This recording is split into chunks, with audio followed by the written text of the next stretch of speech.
Christmas is, at least in my tradition, it's always been a kind of a joyful experience.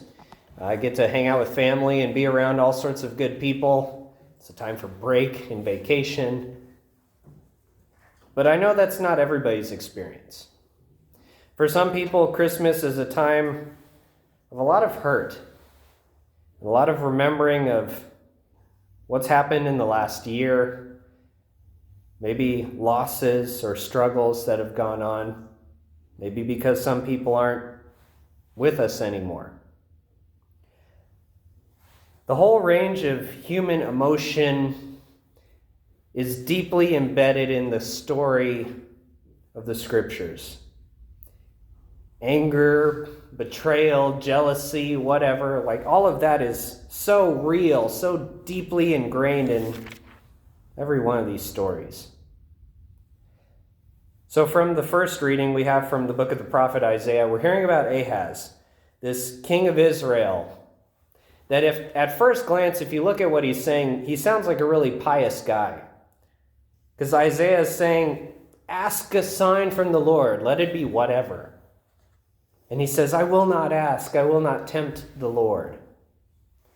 It sounds very pious to think, oh no, I'm not worthy to receive this sign.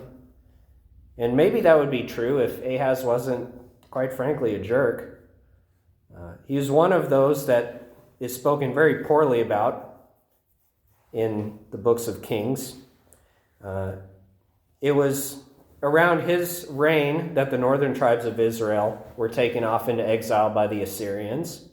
And he was doing all sorts of manipulating and such in the background for his own sake. He wasn't really seeking the Lord. He was just sounding pious.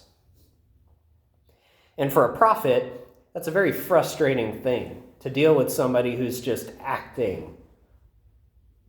So for Isaiah, one thought that could have been going through his mind is, forget this Ahaz guy. Forget the people of Israel. They don't care. They're not really worried about all of this stuff. They're just worried about their own pursuits. And so he very easily could have just said, forget it, and walked away. But he says, look, listen, O house of David. Even though you're wearying my God, God is so good, he's going to give you a sign anyway. The virgin shall conceive and bear a son and name him Emmanuel. And interestingly enough, in the gospel reading, we have the fulfillment of that very passage. Behold, the virgin shall conceive and bear a son, and they shall name him Emmanuel. And it's around another of what could have been a terribly frustrating experience. I don't know how Joseph did it.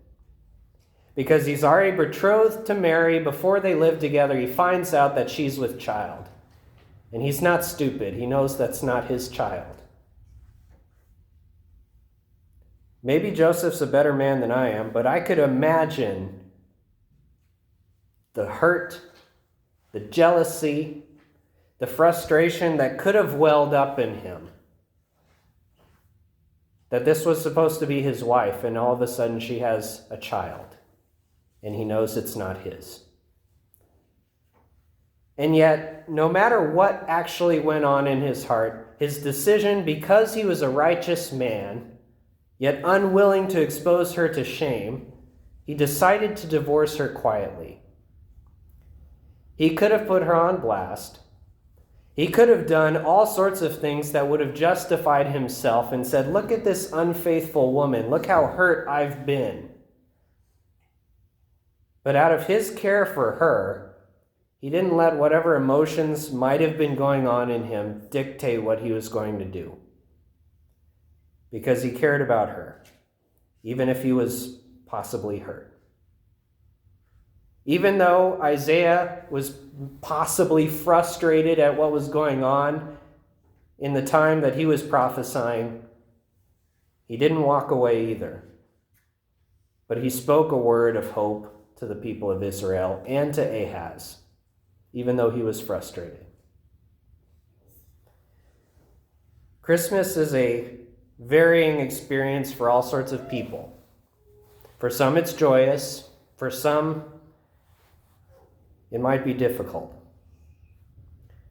no matter where we're at in heart and mind, I hope the decisions we make, the way we treat other people, even if we're frustrated, even if we're upset with them, even if whatever, reflect the fact that the Virgin conceived and bore a son and named him Emmanuel.